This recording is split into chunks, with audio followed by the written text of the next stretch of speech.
Hər vaxtınız xeyir olsun əziz tamaşaçılar, xoş gördük sizi. Mən Fərqanə Gülar qızın təqdimatında bu Bizik verilişi efirdədir.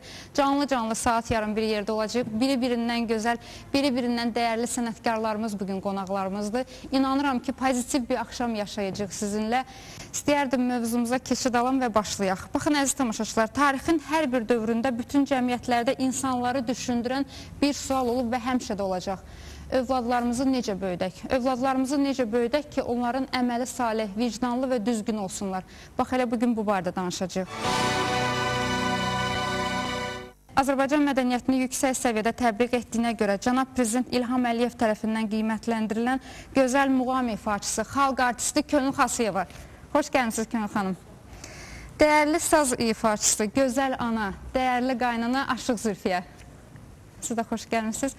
Gözəl şairəmiz, mədəniyyəti ilə, gözəlliyi ilə özünü sevdirən xalqımıza Könül Nazim qızı və savadlı psixoloqumuz Tariyeli Faziloğlu. Hər birinizə təşəkkürümü bildirəm. İstəyərdim ilk ifa Könül xanımdan gəlsin. Könül xanım, gələrdiniz, zəhmət olmasa, gəlin buraya Könül xanım. Mən də təbrik edirəm sizi, xalq artisti adı aldığınıza görə. İnşallah bundan da gözəl yerlərə siz layiqsiniz. Baxın, prezidentimizə də təşəkkürümüzü bildiririk ki, əməyiniz yerdə qalmadı. İstəyərdim fikirlərinizi bildirəsiniz. Çox sağ olun, təşəkkür edirəm. Əlbəttə ki, bu yeni il ərəfəsində mən də öz xalqımızı ürəkdən təbrik edirəm. Təşəkkür ederim. Hamıya uzun ömür, can sağlığı arzulayıram və fürsətdən istifadə edib Sumqayıt Dünya Televiziyası vasitəsilə hörmətli, çox əziz ölkə başçımız, Cənab Prezidentimiz İlham Əliyevə öz dərin təşəkkürümü bildirirəm. Onun ailəsinə, onun evladlarına, nəvələrinə uzun ömür, can sağlığı arzulayıram. Mən də 35 ildir bu sənətdə çox zəhmətlərim olub və mənim zəhmətimi çox yüksək qiymətləndirdi Prezidentimiz. Təşəkkür ederim. Mən 2002-ci il məhz dekabr ayının 24-də əməkdar artist fəxri adına layiq görülmüşdüm. Elə xalq artisti adı almağım da dekabr ayının 18-nə təsadüf elədi. Dekabrın 16-sı, 17-si mənim Beynəlxalq Muğam Mərkəzində 2 günlük solo konsertim oldu və 18-i də mən fəxri ada layiq gördüm. Təşəkkür ederim. Mən 3 gün bayram oldu mənim üçün. Təşəkkür ederim. Mən də təşəkkürümü bildirəm Cənab Prezidentimizə. İstəyərdim bir gözəl ifa gəlsin Könül xanımdan, sonra davam edək. Məmnuniyyətlə Azərbaycan mahnısı gələcək. Mahnının sözlərini özüm yazmışam. Musiqisi Kəmalə Abbasovanın. Buyurun Könül xanım.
Şeirem karşında səsdə gahın pirimsən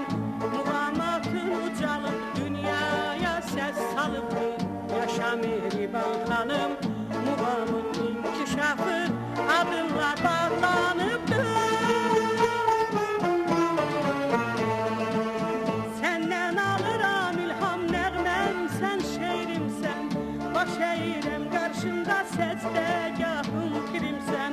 Muğamatın ucalıb dünyaya səs salıbdır, yaşa mehriban xanım, muğamın inkişafı adınla bağlanıbdır.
Eroğlu igidləri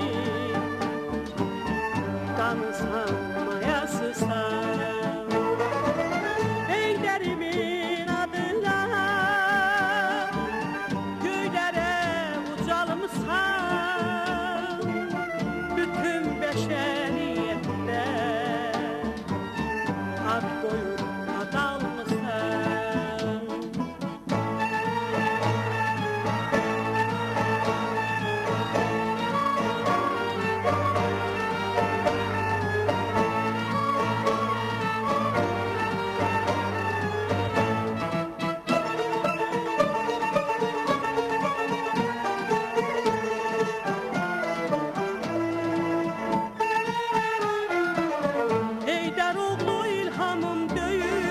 Sənin üçün gətiqənim kəsilib dumanım sənin üçün, bayrağınla gedirəm işıqlı sabahlara, inanıram bu xoş gün hələ aparacaqdır bizi çox uzaqlara.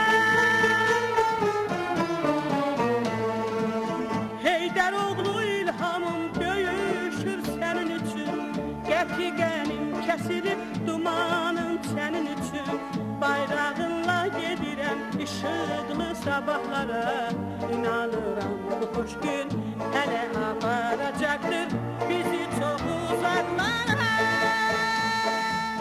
Ay aman yan yan yan yan yar yalalala yalalala ben.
Bravo Könül xanım, təşəkkür edirik Könül xanım.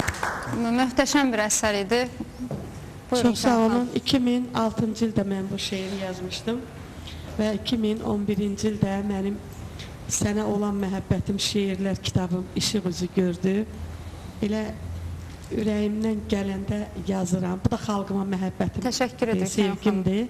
2011-ci ildə şeirlər kitabım çıxanda mən bu şeiri ilk kitabın ilk üzündə əlbəttə ki, yerləşdirdim. Və sonra biz qərar aldıq ki, buna böyük bir, möhtəşəm bir əsər bəstələmək lazımdır. Sağ olsun Kəmalə xanımla məsləhət elədik və Azərbaycan Dövlət Konservatoriyasının professoru, bizim çox hörmətli dirijorumuz Ağaverdi Paşayevin rəhbərliyi ilə Azərbaycan Xalq Çalğı Orkestri ilə, Alətlər Orkestri ilə biz bunu lent aldıq. Təşəkkür edirik Könül xanım. Buyurun, əyləşin. Bir daha təşəkkürümü bildiririk buradan cənab prezidentimizə də, sizə xalq artisti adı verdiyinə görə. Əziz qonaqlarım, istəyərdim nəzərinizə çatdırım ki, bugün övlad tərbiyəsindən danışacağıq. İnanıram ki, çox gözəl müzakirəmiz gedəcək. Təşəkkürüm var, Ledi Şarma təşəkkürümü bildirirəm geyimə görə. Zövqlü xanımların ünvanıdır. Bax, elə əynimdəki bu geyim Memar Əcəmi metrosu yaxınlığındakı mağazadandır. 072-322-01-31. Təşəkkürlər Ledi Şarım. Bir daha qonaqlarımı salamlayıram, xoş gəlmişsiniz. İstəyərdim, elə Könül xanım danışdı, sözü verim Zülfiyə xanıma. Zülfiyə xanım, baxın, buyurun. Əvvəla icazə verin, mən də bu an televiziya qarşısında əyləşim, bütün televiziya tamaşaçılarını ürəkdən salamlayayım. Və öz növbəmdə deyim ki, ilimiz, bayramımız mübarək olsun. Amin inşallah. Zülfiyə xanım, bir dəqiqə üzr istəyirəm. Telefon zəngimiz var. Qəbul edək sonra. Alo. Alo, salam əleykum. Salam, buyurun. Özünüzü təqdim edin. Xanım, mən sizə uğurlara buyuram. Verişiniz çox gözəl verişiniz. Xoşuma gəldi. Təşəkkür Və ederim. orada oturan sənətkarlara da uğurlara buyuram. Arzum budur ki, Azərbaycanın həmişə belə gözəl sənətkarlar olur. Təşəkkür edirik. Sualınız var mövzumuzla bağlı. Kəsildi, yesin. Təşəkkür edirik. Tamaşaçıya təşəkkür edirik. Zülfiyə xanım, buyurun. Allahdan arzu edirəm ki, 2015-ci il bütün üzlərə sevinç, bütün ailərə, evlərə ruzi bərəkət gətirsin inşallah. Zülfiyə xanım bildiyimizə görə çox gözəl anadır, dəyərli qaynanadır Könül xanım. Bax, istəyərdim elə övlad tərbiyəsindən söz düşmüşkən, bax, mən istəyərdim Zülfiyə xanım, bax, ilk fikirlərini bildirsin. Mən əvvəla olmayanlara da Allah Taala evlad qismət eləsin. Daha çox kim məşğul olmalıdır Zülfiyə xanım? Məncə ana. Çünki əslində atanın da öhdəsinə çox şey düşür, amma ata bilirsiniz də, qazanc dalından gedirsə, hər çıxır, axşam gəlir. Ən çox uşaqlar ananın yanında qalır, ananın əhatəsində böyüyür. Ancaq bir şey də qeyd eləmək lazımdır ki, 13-14 yaşa qədər ata-ana uşağı tərbiyələndirirsə, 14 yaşdan sonra da mühit uşağı tərbiyələndirir. Yəni düşdüyü ətraf. Baxın, bildiyimizə görə Zülfiyə xanım da bir oğul anasıdır. Çox gözəl də ailəsi var. Həqiqətən bilmirəm, halaldır. Baxın, Zülfiyə xanım, necə qorumusunuz oğlunuzu? Bax, o ətraf mühitdən. Əslində bir şey deyim ki, sizə heç kəs həyatda ideal deyil. Mən də deyə bilmərəm ki, nə mənim ailəm, nə mənim evladım idealdır. Əlbəttə, hərənin bir mənfi tərəfi olur. İndi mən yalandan müsbət tərəfləri danışıb mənfini gəlin gizlətməyək. Hər kəsdə mənfi tərəf mütləq vardır. Deyilmi? Yəqin ki, psixologumuz gülür, xanım da gülür. Bilirlər ki, düz deyirəm. Mən real danışmağı xoşlayıram. Amma Allah Taala'dan arzu eləyək ki, o mənfi tərəfləri bizim evladlarımız özündən uzaq eləsin, həmişə müsbət tərəflərə yönəlsinlər. Təşəkkür ederiz Zülfiyə xanım. İstər-istəməz, mən bayaq dedim ki, valideyn nə qədər istəsə də ki, evladı dörddə dördlük olsun, ancaq bəzən bu mümkün olmur. Çünki düşdüyü mühit, yəni oturub durduğu uşaqlar, belə deyək də, bəzən görürsən ki, hardasa biraz axını dəyişdirə bilirlər, yəni təsir göstərirlər. Yəqin ki, evladlarımız da yaşa dolduqca bizim nə demək istədiyimizi gözəl başa düşəcəklər. Yəqin ki, o mənfi tərəfləri daha özlərinə yaxın Təşəkkür ederiz Zülfiyə xanım, davam edəcək. İstəyərdim Könül xanım da fikirlərini bildirsin. Baxın Könül xanım, necə etməliyik ki, övladlarımız baxın böyüyəndə onlara görə biz xəcalət çəkməyək, onların bax əməli salih olsun, ağıllı övlad olsun həyatda, düzgün mövqeyə tutsunlar özlərinə. Mənim evladım Zülfiyə xanıma nisbətən biraz kiçikdir, mən gec ailə qurmuşam. 7 yaşı var. Amma Allah saxlasın. bir valideyn kimi, bir ana olaraq hesab eləyirəm ki, mən artıq 70 ildir mən onun əziyyətini çəkirəm. Niyə? Çünki hər anı, hər dəqiqəsi, yəni o bir gözəl misal var, deyir ki, həyatda ən gözəl, ən böyük biznes elə evlad yetişdirməkdir. Bəli. Bizim evladımızdan da qiymətli həyatda nəyimiz ola bilər ki, ona görə bizim nə müsbət cəhətlərimiz varsa, nəyi evladımızda görmək istəyiriksə, onları ötürməliyik evladlarımıza və aşılamalıyıq. Durub, oturub bir şeyləri onların qulağına pıçıldamalıyıq. Mütləq bunları bir ana kimi eləməliyik. Biz sənət adamlarıyıq. Bayaq Zülfiyə xanım deyir, ata çöldə olur, biz evladımızla daha çox məşğul oluruq. Valla biz də atalar qədər çöldə oluruq. Amma evə gələndən sonra gecənin yuxusunda normalda yata bilmirik. Ailə tərbiyəsi özü böyük rol oynayır. Evdə oturmaqla deyil, çöldə olmaqla deyil. Bax, Könül xanım da yəqin mənlə razılaşar. Bugün evdə oturan qadınlarımız var ki... Mən bir şey qeyd eləmək istəyirəm ki, gen də burada rol oynayır. Qan da rol oynayır. Gen, qan, ailə tərbiyəsi, bunlar hamısı vacibdir. Süd rol oynayır. Bunlar hamısı rol oynayır. Təşəkkür. Buyurun Könül xanım. Axşamınız xeyir. Buyurun. Mən də həmkarlarım kimi bütün Azərbaycan xalqını həmrəylik günümüz münasibəti ilə təbrik eləyirəm. Yeni il münasibəti ilə təbrik eləyirəm. Və arzum budur ki, sözdə deyil, əməldə biz həmrəy olaq. O ki qaldı evladın tərbiyəsinə. Mən deyərdim ki, əlbəttə genlər öz təsirini göstərir. Çünki övlad dünyaya gələndə 46 xromosomla da olur. Yəni, 10-23-ün anadan götürür, 23-ün atadan götürür. Yəni, onların kökündə, əsl nəcabətində, genlərində nə varsa, ən azından 3-cü qatda, 4-cü qatda da o öz təsirini göstərir. Yəni, gəlir o əlamətləri göstərir. Hərdən deyirlər ki, o cür kişinin gör nə cür övladı pis çıxdı. Yaxud da deyirlər, baxı, o boyda kişi pisçi olmuşdu, amma gör uşağı nə qədər ağıllıdır. Görünür, onun ulu babası elə ağıllı olub ki, bu elə ağıllı olub. Bu birinci göstərici. İkinci göstərici amma. Uşaq deyir, Bəhlul Danəndəyə gəlir biri deyir ki, mənim uşağım olub, istəyirəm o tərbiyəli və ağıllı olsun. Deyir ki, neçə yaşı var? Deyir ki, artıq 2 aylıqdır. Deyir, gecikmisən. Deyirsən, artıq gecikmisən.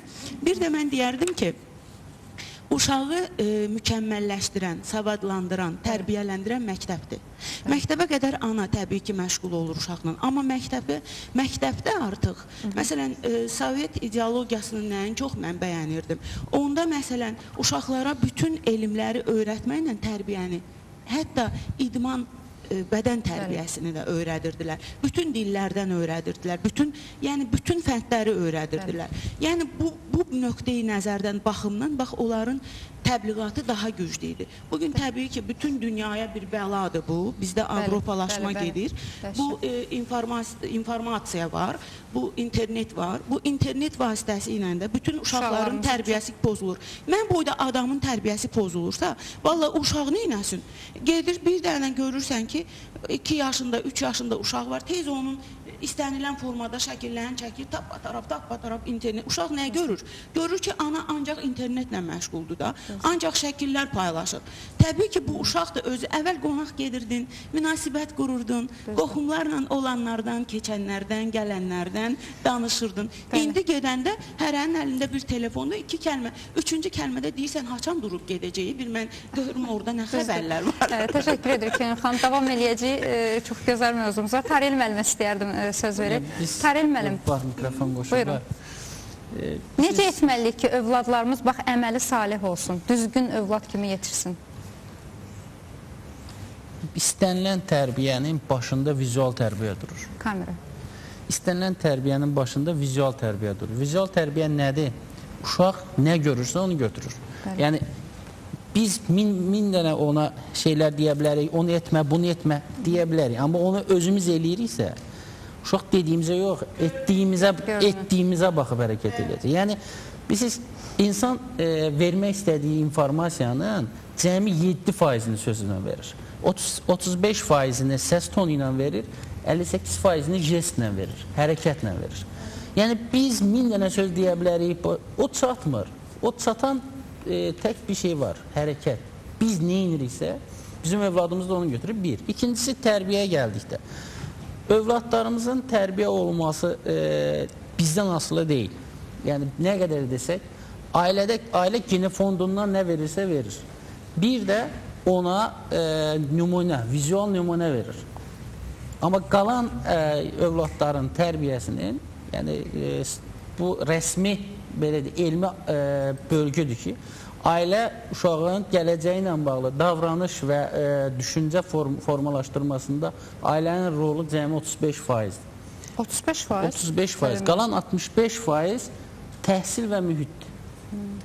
Ətrafı və məktəb. 13-14 yaşına qədər. Yox, ümumiyyətlə, 13-14 yaşı dediniz, mən sizə bir şey deyim. Uşağın əsas formalaşmasında xarakter və davranışlarının formalaşma yaşı 6-dır. İstənilən uşaqların xarakteri və davranış forması 6 yaşına qədər %92-93% formalaşmış olur. Qalan 6 yaşından sonra sadəcə biz onun üzərində müəyyən mənada cilalayıcı bir şeylər dəyişə bilir və 7% formalaşdıra bilər. 6 yaşından sonra, ona görə məktəb yaşı, standart beynəlxalq məktəb yaşı 6-dır. Çünki 6 yaşında artıq uşaq davranış və xarakter formalaşmış olur və qavrama qabiliyyəti təmizlənmiş. Üzr istəyirəm. Baxın, 6 yaş demişkən, bəzən deyilər ki, uşağı 6 yaşına qədər əzizləməlisən filan. Bax, onunla razısınız o fikirlə. Bilirsiniz, 6 yaşına qədər uşağı əzizləmək deyil. 6 yaşına uşağa verməli olduğu, valideynin verməli olduğu 3 şey var. Bu 3 şey o uşağı seçir. 1. Məsuliyyətdir. 2. Qərar qəbul etmə qabiliyyətidir. 3. Özgüvəndir. 6 yaşına qədər bu 3 şeyi siz o uşağa verin, ondan sonra o uşaq istənilən mühitdə belə sona qədər çirklənməyəcək. Yenə də o özək, billur özək qalacaq. Amma bizimkilər nə edir? 6 yaşına uşağa məsuliyyət vermir, amandır, uşaqdır. Ümumiyyətlə, uşaq bilir ki, məsul deyil heç nəyə. Özgüvən formalaşdırmırıq. Sən heç nə bilmirsən, mən səndən yaxşı bilirəm, imkan olmaz, nə şey eləmir. Üçüncüsü qərar qəbul etmir, o qərar vermir. Baxın, çox sadə bir şey deyim. Biz Avropa deyirik, Avropanın pis tərəflərini götürməyə çalışır, amma bu tərəflərini məsələn, o bizdə məsələn, mən bir dəfə bir ölkədə getmişdim bir mağazaya, kənardan diqqətimi cəlb elədi. 5 yaşında uşaqdır, anası ilə gəliblər marketə, uşağa paltar alacaqlar. Uşaq qayıtdı ki, bəs mən bunu istəyirəm. Ana qayıtdı ki, qız idi. Qızım, sənə bu boyda büdcə ayrılıb. Bu büdcə həcmində istədiyini ala bilərsən. Uşaq artıq özü istədiyini seçməyə getdi və özü seçdi. Amma büdcədən çıxmadı. Artıq onun qərarı və nə istədiyini bilmə fonunda özgüvəni formalaşır. 6 yaşından sonra artıq sən o uşağa 90%-dən artığı formalaşmış olur. Sadəcə sən cilalaya bilərsən. Qaldı 13-14 yaş deyirsiniz. 11-12 yaşında qızlarda, 12-13 yaşında oğlanlarda yeniyetməlik böhran dövrünə qədəm qoyulur və erkən yeniyetməlik dövrü başlayır ki, yeniyetməliyin ən çətin dönəmidir. Və yeniyetməliyin ən çətin dönəmində onlar yetəri qədər eyni zamanda bir neçə problemlə üzləşmiş olur. Nədir bu? 1. Hormonal inkişaf onun fiziologiyasını dəyişir. 2. Eyni zamanda onun qarşı cinsə qarşı maraqları çox sürətli şəkildə artır və artıq emosional o həddə çatır ki, özünü idarə eləməkdə zorluq çəkir. 3. Ətraf ondan artıq daha başqa uşaq olmadığını ona deyib başqa şeylər tələb eləməyə başlayırlar. 4. Eyni zamanda artıq gələcəklə bağlı yolunu seçməlidir. Hara hazırlaşmalıdır? Çünki həmin dövr artıq 13-14 yaşından sonra artıq hazırlıq dönəmləri başlayır. Hara girməlidir, institutu, o birisi seçim etməlidir. Bütün bunlar birdən-birə yükləndikdə onlarda agresiya yüksək olur. Agresiyanın qarşısında da, amma valideynlər nə edir? Onlar nə qədər agresiv olsalar da artıq o valideyn onu başa düşmür. Onun o şeylərini qəbul eləmir. Ona uşaq kimi baxır. 5 yaşında, 6 yaşında, 7 yaşında, 8 yaşında davrandığı kimi davranmağa çalışır. Yenə də onu özü idarə eləməyə çalışır. Onda da qarşılaşma başlayır. Baxın, bəzən valideyn, yəqin qonaqlarım da razı olar məndən, bəzən valideyn özü də nümunəvi olmalıdır ki, uşağından nəyisə tələb eləməyə haqqı olsun. Əvvəl onu dedim. Bəzən insan... Vizual odur. Bəli, nümunələr. Bilirsiniz, valideyn özü uşağın qabağında nümunə olmalı ki, baxın. Bilirsiniz, elə valideynlər var ki, özü siqaret çəkir. Amma oğluna deyir ki, çəkmə. Birinci çəkmək pisdir, sən çəkmə də. Bəli, əlbəttə. Baxın, hətta belə bir rəvayət də var. Bir gün ana öz uşağını gətirir Peyğəmbərin yanına. Deyir ki, bəs, ey Allahın Rəsulu, mənim uşağıma xurma yemək olmaz. Mən istəyərdim ki, siz ona deyəsiniz ki, sizə qulaq asar, xurma yeməsin. Peyğəmbər anaya qayıdır, deyir ki, sən get evə, sabah gələrsən. Ana öz uşağını götürür, gedir və ertəsi gün gəlir. Ertəsi gün gələndə Peyğəmbər uşağa deyir ki, bəs sənə xurma yemək olmaz, sənin səhhətinə ziyandır. Ana təəccüblə baxır və qayıdır, deyir ki, Allahın Rəsuluna, bəs niyə bunu dünən demədiniz, bugün dediniz? Dedi, çünki mən özüm dünən xurma yemişdim, bunu uşağa deyə bilməzdim. Amma bugün xurma yemədim ki, bunu istəməyə uşağından haqqım olsun. Bax, özümüz də elə valideyn olmalıyıq ki, uşaqdan nəyisə istəməyə haqqımız olsun. Bəli, tamamilə doğrudur. İstəyərdim elə bu məqamda Zülfiyə xanımdan bir gözəl ifa gəlsin, davam edəcəyik. Buyurun.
Sevgilim, ömrümüzün mənası, məhəbbəti sevgilim.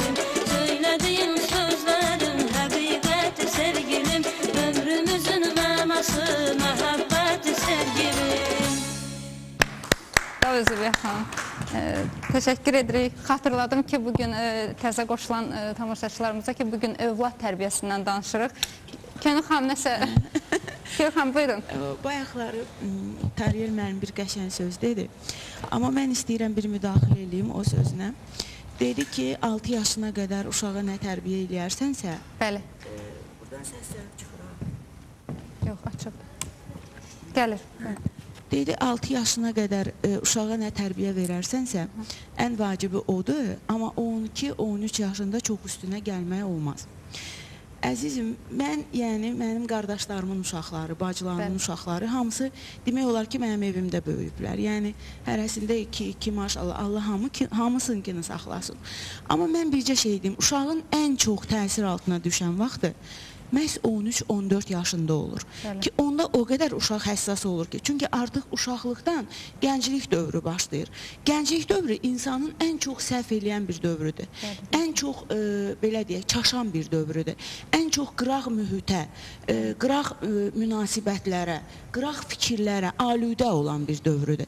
Bax, o dövrdə uşaq narkotikaya da qurşana bilər, çox meyilli ola bilər. Çünki insanın həmişə nəyə meyilli olur? Əgər bir insan azadlıqda deyilsə, o azadlığa can atır. Ümumiyyətlə, aşırı dərəcədə azadlıq da olmaz. Bəzən psixoloqlarımız, bilmirəm, məndən bəlkə inciyər ya inciməzdilər ki, uşağa döymək olmaz, uşağa bu sözü demək olmaz. Aşırı dərəcədə azadlıq olmaz. Vallah, mən o qədər döymüşəm ki. Zülfiyə xanım, dünən yeri gəlmişkən elə o barəsində döyürdüm, indi sözlə döyürəm. Valla, mənim anam hamımızı biz 8 uşağı olmuşuq, ən balacası mən olmuşam. Düzdür, mən heç vaxt döyülməmişəm. Amma mənim bacımı, qardaşımı o qədər döyülmüşdü ki.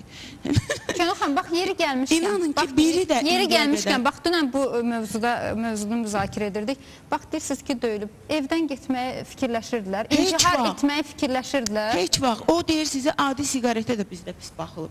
Mənim atam, anam gələndə biz ayağa durmuşuq. Valla, biz elə bilirdik, ən müqəddəs. Mənim atam işdən gəlməyənə qədər o qazanın qapağı açılmazdı ki, birinci xorəyin ən gözəli atam üçün çəkilsin. O Şeyx Şamil demişkən, məni əvvəl birinci kişi eləyən xanımım oldu, Şeyx Şamil oldu, sonra millətim oldu. Yəni, doğrudan da elədir. O Zülfiyə xanım bayaq gözəl bir mövzuya toxundu. Deyir ki, gərək insan deməsin ki, hər şey dörd-dörddükdür. Onu demək olmaz, heç kim deyə bilməz. Yox, bilirsiniz, indi tək analar uşaq böyüdür. Mən onu qəbul eləmirəm. Çünki atasız, istər qız, istər oğlan. Atasız böyüdülən uşağın bir tərəfi şikəst olur. Düzdür, Tariyel mənim?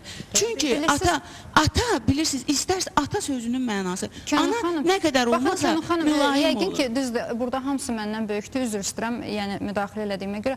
Baxın, atasız bir uşaq böyütmək çətindir, bir tərəfi şikəst. Atasız olan qapıya da gələn çətin olur. Bilirsiniz nə demək istədiyimi? Əlbəttə. Yox, mənim atam bir dənə gözünü qaldıranda inanırsınız, narahat olurdum mən ki, mən bugün yaxşı qiymət almamışam və yaxud mən bugün artıq nəsə hərəkət eləmişəm, yaxud nəsə danışmışam, bir qohumun yanında nəsə artıq demişəm, reaksiya bildirmişəm. Mən o gün itirdim ki, atam məni görməsin. Bax, həqiqətən düzdür. Mən sizə bir şey deyim, bax. O vaxtı biz ailədə 8 uşaq olmuşuq. Deyəsən, hamıda 8-dir. Yox, da eləmə. Demək, bilirsiniz, atam həmişə bizə belə deyirdi. Axşam şəhər qarışdı, işıqlar yandı, hamı evdə. ocağın başında olsun. Görürsünüz, qanun vardı o. Biz elə qorxumuzdan ölürdük ki, bir gün gecikmiş ya, atam bizi bir tərilər gəlirdik. Çünki həmişə bizə nə deyir, çox üzr istəyirəm, çox üzr istəyirəm. Biz deyirdik ki, nə olar, biraz çöldə qalar deyib, bu saatdan sonra çöldə yalnız küçədəki itlər qalır deyir. Ondan sonra sənin nə işin var çöldə? Mən bir dəfə bunu qonşu kanalların birində dedim. Çox təəssüf olsun ki, aparıcı mənlə razılaşmadı. Bilirsiniz, qayıtdı ki, niyə? Dedim ki, mən indi atamdan eşitdiyim tərbiyə, mən istəyirəm ki, evladım üçün deyim. Evladıma deyirəm ki, sənin əgər işin yoxsa biri var, o heç iş dalından gedir, saat 12-də gələ bilər, gecə saat 2-də də gələ bilər, bu iş dalından. Amma sənin işin yoxdursa, şəhər qarışdı, sənin ailən var, sən evə gəlməlisən. Baxın, Zülfiyə xanım, ailədən asılıdır. Məsələn, bizim ailəmizdə də elədir. O demək deyil, sən qızsan, evə tez gəlməlisən. Oğlan da, nə olsun ki, oğlan da, oğlan olanda, tarihəm, üzr istəyirəm, oğlan olanda bəyəm ki, evə 12-də 1-də gəlməyə lazımdır. Əlbəttə. Yox, üzr istəyirəm, aparıcı mənə dedi ki, Zülfiyə xanım, bəs onda deməzlər ki, mama uşaqdır. Dedim, başa düşə bilmirəm, dedim. Bu valideynin bir Bu uşağın dedim bir valideyni var da, ona deməkdir mama uşağı da. Çünki maariflən bəzən efirlərimizdə də, bax indi sağ olun ki, belə aktual bir mövzuya toxunubsuz. Təşəkkür ederim. Bax, insanlar əgər düşünürlərsə də, evlatlarımız bizim bu mövzulara, bu verilişə baxıb tərbiyələnməlidir, maariflənməlidir. Ona görə ki, biz nə danışırıqsa bugün burada, onların xeyri üçün danışırıq. Sağ olun ki, belə mövzulara toxunursunuz. Amma təəssüflər olsun ki, bəzi aparıcılarımız olur. Görürsən ki, özü üzr istəyirəm dönə-dönə, özü tərbiyəsizin biridir, tərbiyədən danışır. O uşaq nə götürür? Həmişə kimdə nə yoxdur, həmişə kimdə nə yoxdur ondan danışır. Baxın, sizə bir şey deyim. Dünən də deyil, bugün də deyirəm. Döymək, bizə çox istənir bu söz, biz də üzr istəyirəm. O vaxtı döyürdük, məni də döyüblər, mən də döymüşüm. O zaman döyməyin uşaq tərbiyəsinə xeyri yox idi, əksinə ziyanı var idi. Sadəcə olaraq o zamanki sosial münasibətlər fərqli idi. Ailə münasibətləri fərqli idi. Ailə daxili o aşağı, böyük, kiçik yerləri bəlli idi. Ümumiyyətlə, insanların... İndi oğul deyir ki, sən mənə artıq əl qaldırsan, ata, mənim qardaşım Almaniyada yaşayır, onun oğlunun 18 yaşı var. Deyir, ata, çaşarsan mənə əl qaldırarsan, səni məhkəməyə verərəm, ha. Məsələ bunda amma ailədən asılıdır, nə qədər olsa da, düzdür, bizdə də var bəlkə də elə ailələr, üzr istəyirəm, tarihiməm, amma ailədən asılıdır. Doğrudur. Ailədən asılıdır, tərbiyədən asılıdır, ananın, ən çox da ananın. Fərqlidir. O zaman tamam fərqli idi, münasibətlər fərqli idi. Bugünləri tamam fərqlidir. Məsələn, çox sadə bir şey deyim sizə. O vaxtı gənclərin arasında ən çox mübahisə nəyin üzərində gedirdi? Oxuduğu kitab, dinlədiyi musiqi, hansı... Əsasən yarış nəyin üzərində gedir? Mən səndən daha çox şey bilirəm. Mən daha çox şey bilirəm. Bugünkü gənclərin arasında mübahisə nədən gedir? Məsələ bundadır. Mühit. Baxın, ailə münasibətlərinə götürək. Bax, hamı deyirdik, buradakı ata gələndə ayağa qalxır.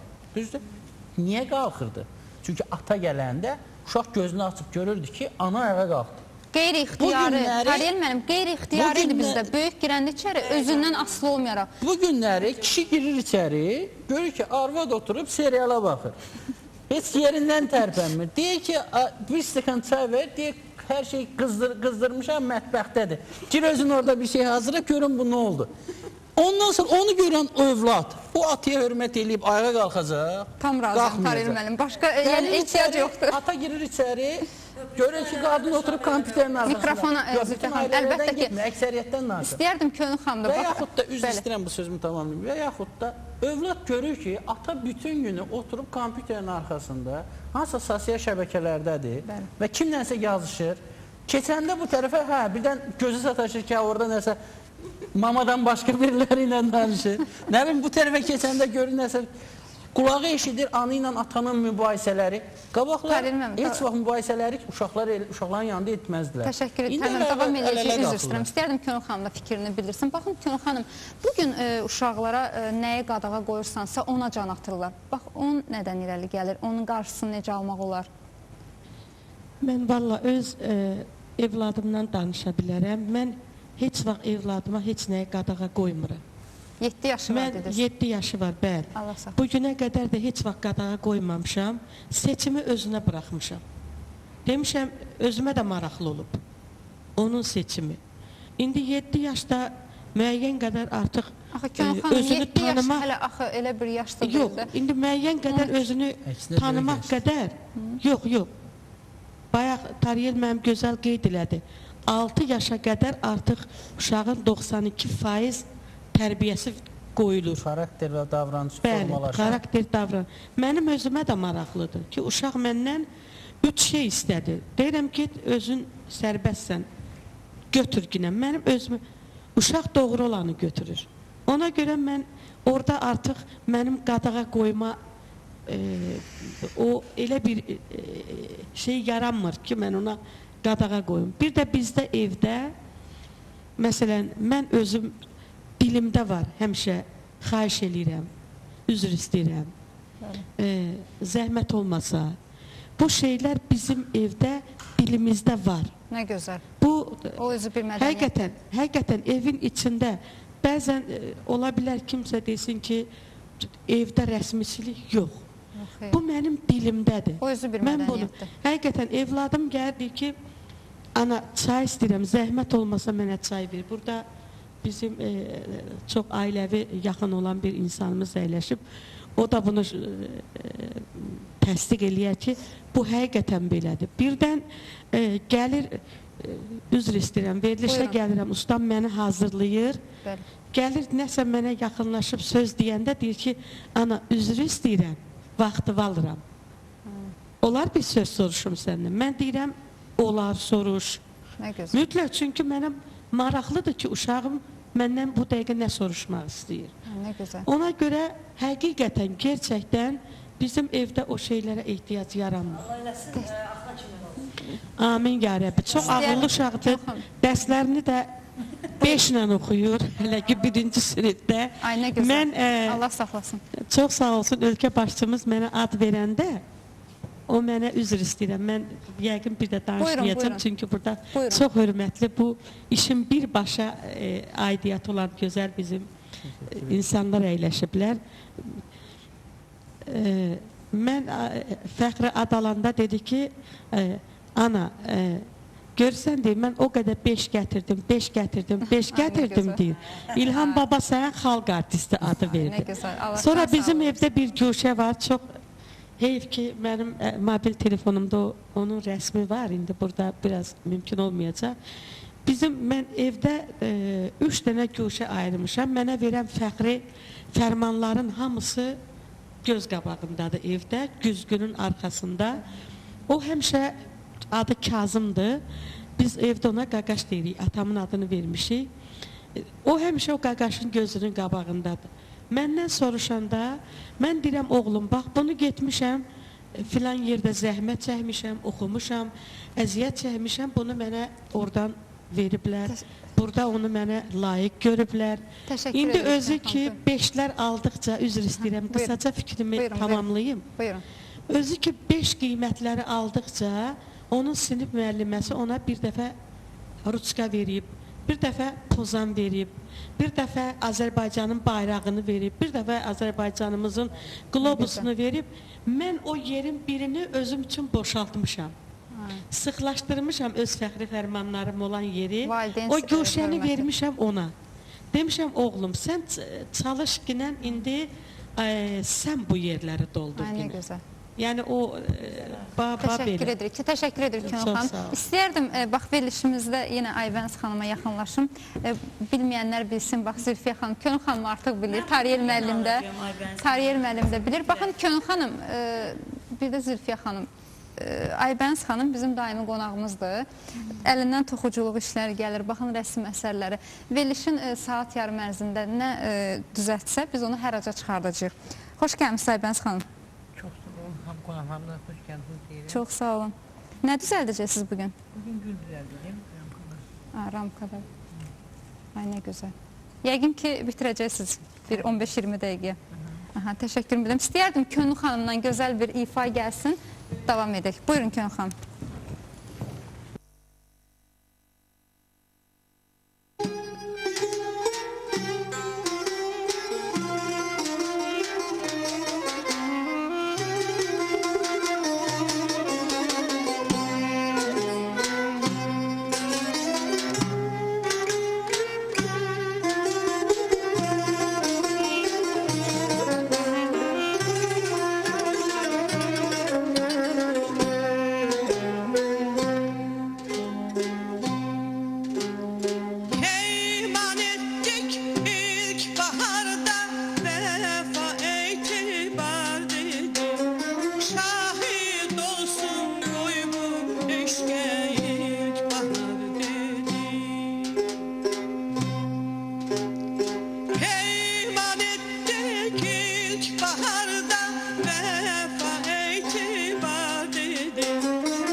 tövbə evimi eşqi xərab etmədədir.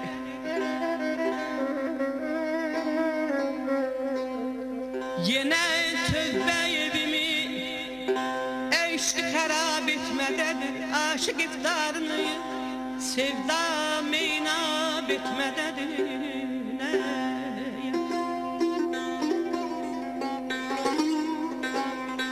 Könlümə bir mələyin sevgisi ot saldı adı. Könlümə bir mələyin sevgisi ot saldı adı. Günüdən ya zöhrənidən ya göydə sərab etmədədir.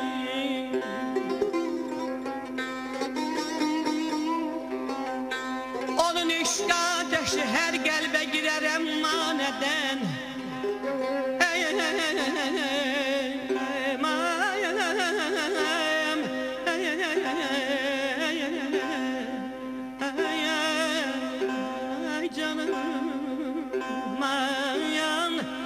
Onun eşq ateşi hər qəlbə girər əmma nədən? Tək mənim qəlbimi ateşdə kəbab etmədən.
Məsləhətdir məni qovmaqdan isə versin əzab. Məsləhətdir məni qovmaqdan isə versin əzab. Yar bunu yaxşı düşünmüşdür, əzab etmədədir. Gər nizamini bilmək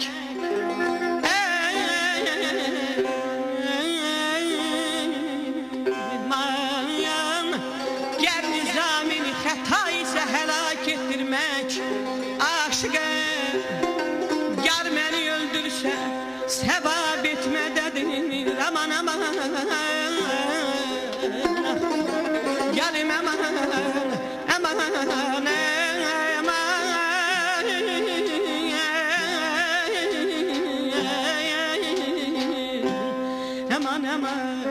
aman ayda ayadı bir delami.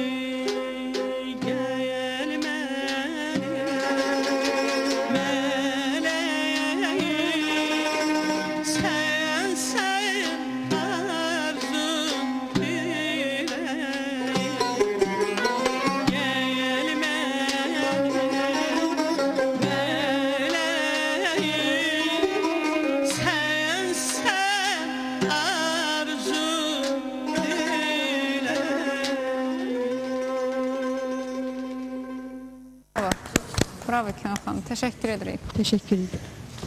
Belə, istəyərdim, yenə mövzumuzu xatırladım. Bugün övlad tərbiyəsindən danışırıq. Elə yeri gəlmişkən təşəkkürüm var. Yenə Leci Şarmə öz təşəkkürümü bildirirəm. Bax, elə Memar Əcəmi metrosu yaxınlığındakı mağaza öz təşəkkürümü bildirirəm. 077 322 01 31. Təşəkkürlər Leci Şarım. Baxın, istəyərdim Könül xanıma sualımı verim. Baxın, Könül xanım, bugün 18 yaşı tamam olmayan qızlarımız ailə qurub, baxın, ana olurlar. Bax, mənə çox maraqlıdır. 18-17 yaşında qız nə bilir ki, o sabah gedib övladına nə öyrədəcək? Bax, münasibətiniz necədir? Yenə 18, üzr istəyirəm, səsim biraz nasazam. Yenə 18 yaş yaxşı göstəricidir. O cənub rayonlarımız var ki, 13, 14, hətta 13 yaşında inanırsınız, 13 yaşında qızlar ailə qururlar, 13 yaşında qız ailə qurursa təbii ki 14-15 yaşında ana olacaq. Ən azından 15 yaşında ana olurlar. 15 yaşında olan uşaq hələ özü uşaqdır. Uşağın beynin hüceyrələrinin inkişafı hələ 22 yaşına qədər davam edir. Oğlanda düzdür 25 yaşına qədərdir. Amma qız uşağında daha tez inkişaf olur. Yəqin Taril mənim bayaq deyildi. Məsələn, görürsünüz, deyirlər ki, 5 yaşında qız artıq məsələn bir çox şeyləri başa düşür. Hansı ki onu 8 yaşında oğlan uşağı başa düşür. Zülfiyə xanım, nəsə bildirməsi? Buyurun. Könül xanımdan fərqli danışacağım. Buyurun. Mən bu mövzu haqda yenə kanalların birinə dəvət almışdım. Elə belə həmən söhbətə gəldik. Demək, onda psixoloqlar elə danışdı, mən əks danışdım. İndi danışacağım kimi. Mən dedim ki, mən biraz belə şeylərə alın yazısı kimi baxıram. Yəni, bədbəxtçilik, xoşbəxtlik alın yazısıdır. Heç uzağa getmirəm. Yenə həmən misalı çəkmək istəyirəm. Mənim şəxsən öz yaxın qohumlarımdan biri var 15 yaşında ailə qurdu. Hətta o birisi bacı bu birisinə dedi ki, uşağın əlindən bezibsən, 15 yaşında nə ərə verirdin onu. Hətta biraz aralarında mübahisə də düşdü. Özü verdi 22 yaşında. Belə. 22 yaşında olan nəsə ailəsi yaxşı alınmadı, boşanma oldu. Ancaq 15 yaşında olan 2 dənə evladı var, çox da xoşbəxtdir. Bax, bir də ən çox belə şeylər Gürcüstan zonasında. 13 yaşında, 14 yaşında. Zülfiyə xanım da. Mən özüm. Zülfiyə xanım da bu yaxınlarda oğluna toy eləyib, təbrik edirəm. İnşallah tezliklə nənə olar. Çox maraqlıdır. İnanın ki, məndən olsa oğlum 18 yaşında olan evləndirir. Gəlinin neçə yaşı var? İndi 22 yaşı. 22 aylı, gözəl yaşdır. İstəyərdim Könül xanımdan. Bilirsiniz, mənim fikrimi üzr istəyirəm, tamamlamadım. Gürcüstanda dediyim odur ki, belə şeylər çox mövcuddur. Bir dəfə bir ailədə qonaq oldum mən. Toya getmişdim. Demək, qızı dedi ki, qızım oradan filan şey bura gətir. Mən elə bildim ki, bu bunun qızıdır. Dedim, neçə yaşı var? Dedi ki, 14 yaşı var. Dedim ki, qızınızdır. Dedi, yox, gəlinimdir. Dedi, bir uşağı da var. Dedim, 14 yaşı var, bir uşağı da var. Dedi ki, bəli.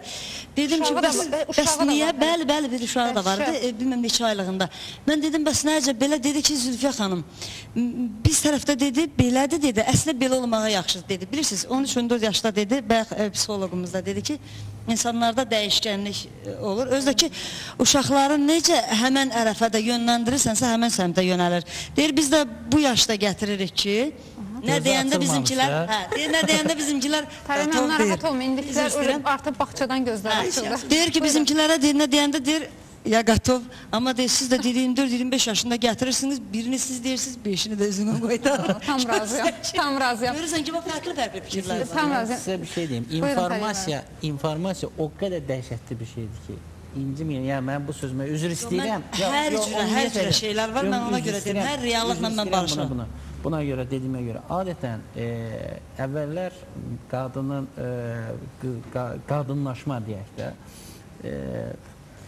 11-12 yaşında olurdusa, artıq bu günləri bütün həkimlərdən, ginekoloqlardan soruşun, 9-10 yaşa düşübdür. Yəni 9-10 yaşa statistika düşüb, 9-10 yaşa artıq həkimlər artıq təhlükəni hayqıraraq istəyirlər ki, bu artıq 8-ə düşür. Onda Gürcüstanda artıq gecikiblər. Bilmirsiniz, həmilə qadın bütün günü oturur internetin qabağında. O hamiləlik yaşamır axı. Bütün günü informasiya. O da oradan qidalanır. Beyindən də bütün hüceyrələr nədən qidalanır? Qanla gəlir də hamısı hüceyrə. Və o beyin də orada informasiya aldığı şəkildə uşaq da bətində o informasiyaları udur. Baxırsan 6 yaşında uşaq sənə elə eşqdən danışır ki, dayanıb mən baxıram ki, bu telefonun altının üstünə gətirir. Sizin anlamda telefonun altının üstünə gətirir. Təşəkkür edirəm.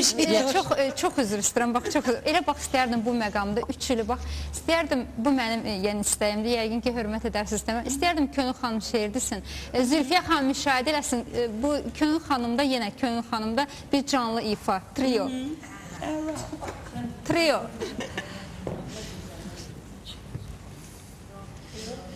Üçlü bir trio, görək nə eləyəcəklər. Buyurun.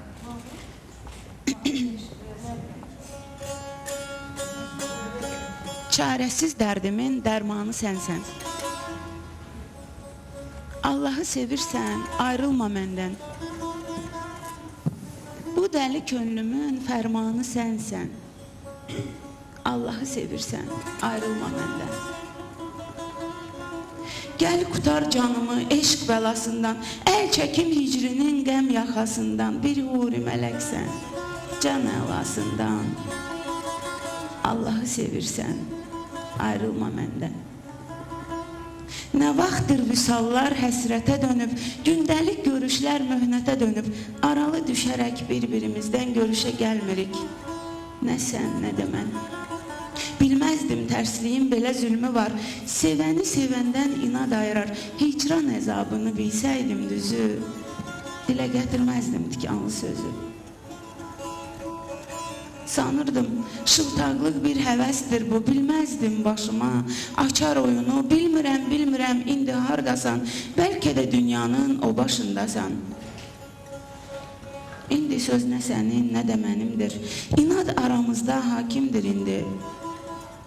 Nə vaxtsa hardasa görüşəcəyik, salamsız, kəlamsız ötüşəcəyik. Qürurlar sussa da, dillər sussa da, dil inad əmrinə qulaq assa da, yəqin ki o anda belə yanan ürəyimiz gələcək dilə. Qəlblər bir-biri ilə barışacaqlar, məhəbbət dili ilə danışacaqlar.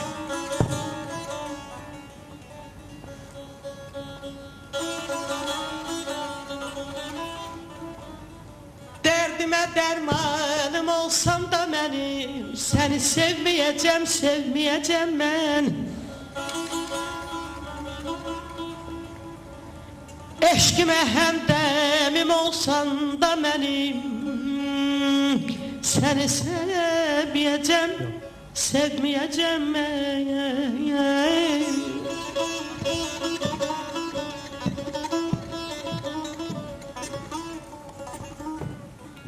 Dünya məhvərindən inan dağılsa, bu dünya bir sənə bir mənə qalsa,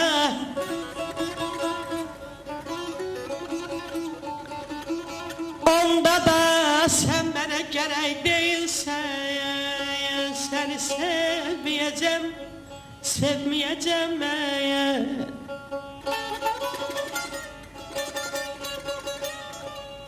İnan məzarımı ziyarət etsən, qəbrimin üstündə göz yaşı töksən, cəhənnəm odunu cənnətdə etsən, səni sevməyəcəm mən.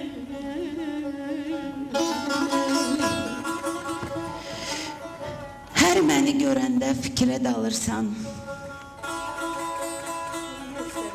tutulan bulud tək sən də dolursan, tükənmək bilməyər giləy güzarın, açıq bilinməyər amma qərarın. Deyəcəm sizə. Dildə deməsən də ürəyində sən bilirəm, hey məni asıb kəsirsən, yəqin ki deyirsən, çox qürrələnmə. Hüsnü camalınla özünü öymə, vaxt olar bir zaman peşman olarsan, sən də mənim kimi tənha qalarsan. Bax onda anlarsan tənhalıq nədir. Tənha olan kəslər bir divanədir, bunlar tamam doğru biləsən, amma məhəbbət gərəkdir qəlbdə yaranan.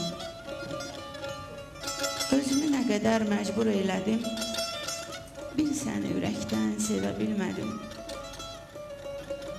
Sevib sevilən də axı ürəkdir, ürəksiz sevilmək sevilməməkdir.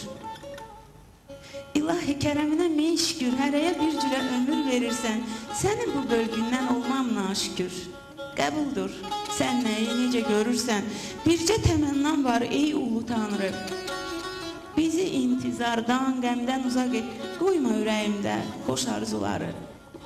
Arzu istəyimi ömrə calaq et. Təşəkkür ederim. Ölümdən içimdən yox qorxu ürküm. Axı niyə ondan qorxub qaçasan? Ay Allah, bax budur bircə istəyim. Nə olar Azərbaycan xalqının ömrünə üfüq açasan. Amin. Ay, təşəkkür edirəm. Bax, elə istəyərdim bu məqamda. Təşəkkür edirəm. İstəyərdim Zülfiyə xanım davam etsin. Kün xanım, bir balaca bir ata muğamı istəyərdim. Buyurun. Böyük məmnuniyyət. Mikrofonu. Elə burada şeydən. Bir balaca. Buyurun. Bilirsən mi? Ata kimdir əzizim? Sən onu atasız olandan soruş. Bilirsən mi? Ata kimdir əzizim? Sən onu atasız olandan soruş. Gözləri yaşarıb, boynunu büküb, hər şeyə tam arzı qalandan sonra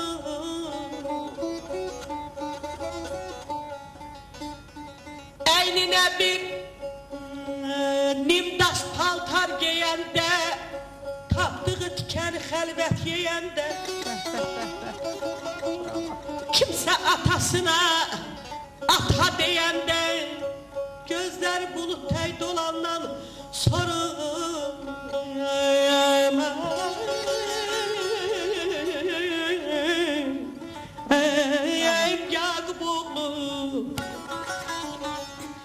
Yaqub oğlu bir gün ağlayan gülər, atasız böyüyen gözyaşın siler.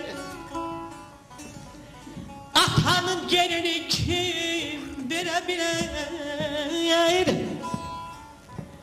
Atanın yerini kim verebilir? Sen bunu Bravo. öz doğma balandan sorur. Bravo, teşekkür ederim. Badamı var, Təşəkkür edirik Kün xanım. püstəsi badamı var. Gel kapımı aç atam, desinler adamı var aman. Aman aman aydadı bir. Bravo. Bravo, bravo. Əla, bravo. Təşəkkür edirik Kün Biz vaxtıyla Zülfiyə xanımla qonşu olmuşuq. Buyurun. Bizim belə musiqi gecələrimiz çox olub evlərimizdə. Bir daha təşəkkürümü bildirəm. Çox sağ İstəyərdim. ol. Aybəniz xanım, nə hazırladınız? Baxın, nə qədər? İstəyərdim bunu hər aca çıxardaq. 10 manat. Taril müəllim. 20 manat. Könül xanım. 30 deyəndə düşmür mənə. 25 manat. 25 manat. 50-ni də mən deyim. Könül xanım, siz deyin. 50-ni də mən deyim. 50. Zülfiyə xanım. 55. Artıq satıldı Zülfiyə xanım. Buyurun. Siz bilirsiniz, mən bunu kimə hədiyyə aparacağım? Buyurun. Deyim də elə efir vasitəsindən. Bugün mənim istəkli qudamın ad günüdür. Bəli. Ay, nə Mən bunu gözəl, ona hədiyyə təbrik edirik biz də. aparacağım. İstəyərdim bu Zülfiyə xanımdan bir gözəl ifa gəlsin, belə nəsə gözəl bir teyziyab eləsin bizi.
Yar qaşların qaradalar, yar qaşların qaradalar.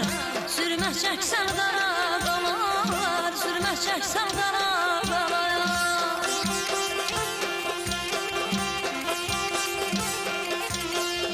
Solar çanan qaradalar, solar çanan qaradalar. Gül gəzildi, gül gəzildi, gül gəzildi, gül gəzildi.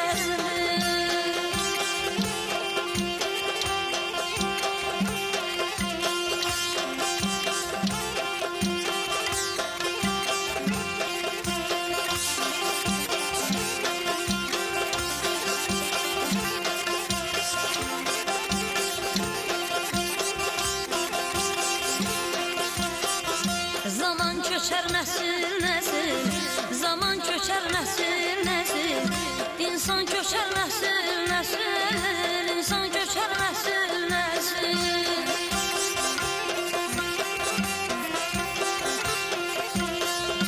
Yazılanına poz nəsil, yazılanına poz nəsil. Gül gəzildi, gül gəzildi, gül gəzildi, gül gəzildi.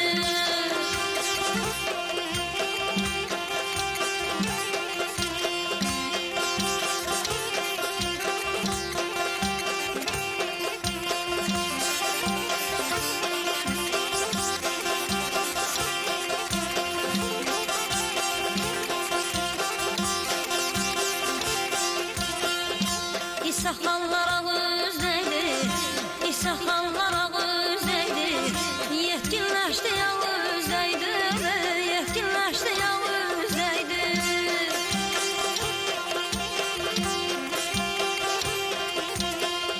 Dodaq açdım ağüzdəydi,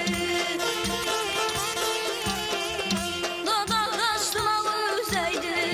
Gül gəzildi, gül gəzildi, gül gəzildi, gül gəzildi. Gül gəzildi, gül gəzildi, gül gəzildi, gül gəzildi. Gül gəzildi, gül gəzildi, gül gəzildi, gül gəzildi. Gül gəzildi, gül gəzildi, gül gəzildi, gül gəzildi. Gül gəzildi, gül gəzildi, gül gəzildi, gül gəzildi.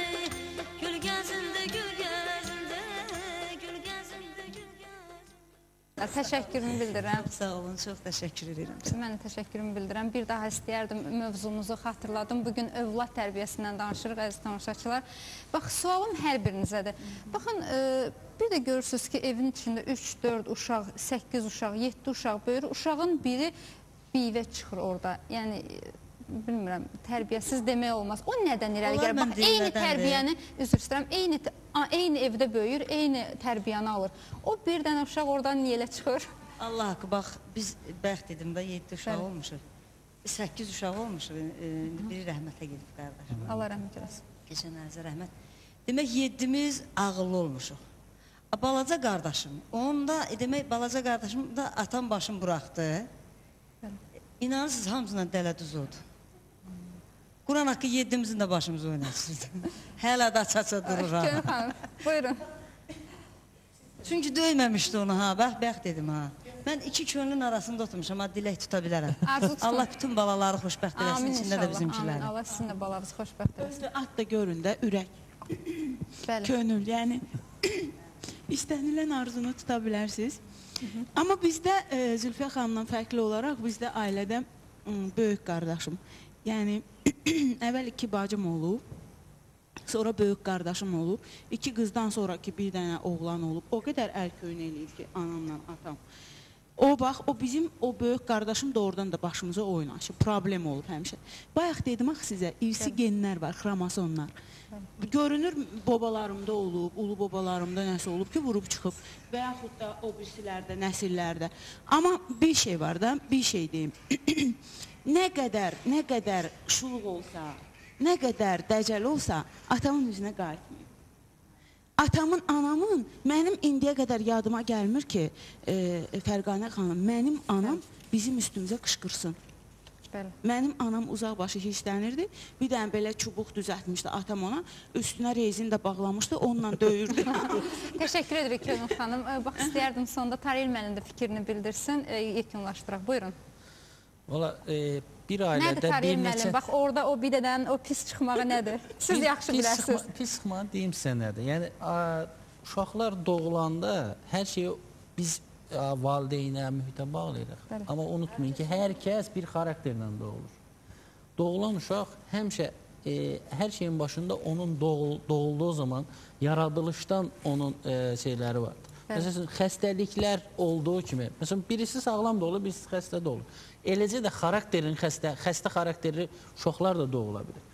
Yəni, bu doğulan uşaqların hamısını eyni ata-ananın övladıdırsa, bu standart inkubator cüzələr kimi eyni olacaq deyə bir qanun yoxdur. Onun doğulduğu zaman, doğularkən necə doğulubsa, ondan sonra sadəcə olaraq o cürdə gedir. Təşəkkür edirik. Hər birinizə təşəkkürümü bildirəm. Gəldiyinizə görə, fikirlərinizi bildirdiyinizə görə. Sonda təşəkkürlərim var. Könül xanım davam eləyəcək. Sonda ifası ilə. Lizi Şarm öz təşəkkürümü bildirirəm. Memar Əcəm metrosu yaxınlığındakı mağazaya öz təşəkkürümü bildirirəm. 077 322 01 31. Təşəkkürlər Lizi Şarm. Belə, əziz tamaşaçılar, baxın, övladlarımızın düzgün tərbiyədə olmağı üçün əsas özümüz düzgün tərbiyədə olmalıyıq. Sağ olun, salamat qalın. Könül xanım, buyurun.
baxışınla o vaxtdan bəri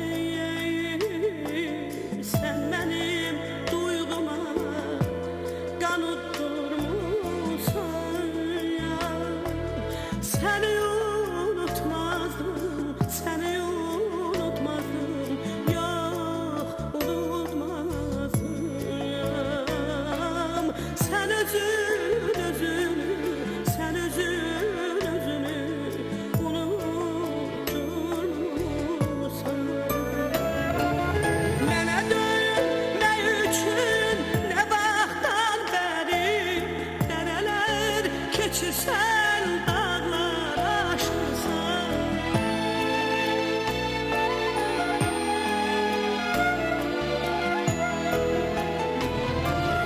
Əllərim əlimə çatmır ah çəkib, mənim xatirəmlə uçurdaşırsan. Əllərin əlimə çatmır ah çəkib,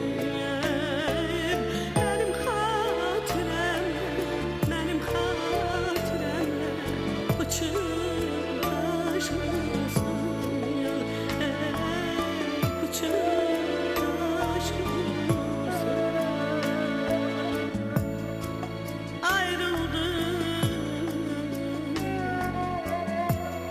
Ayrıldık bu ağır həsrətə görə,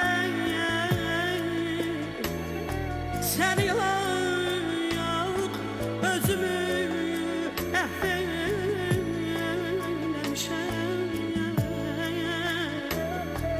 Canıma ruh kimi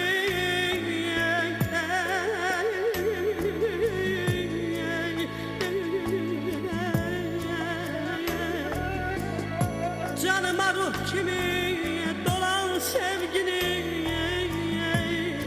qəlbimdə bir yolluk dəfn eləmişəm. Mənə dönənməsən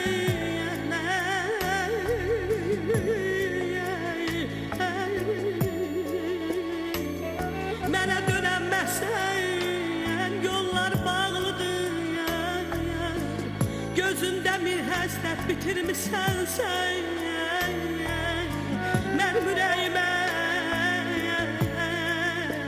Mənim ürəyimə dönmək haqqını yanımdan gedənlər itirmisən sən.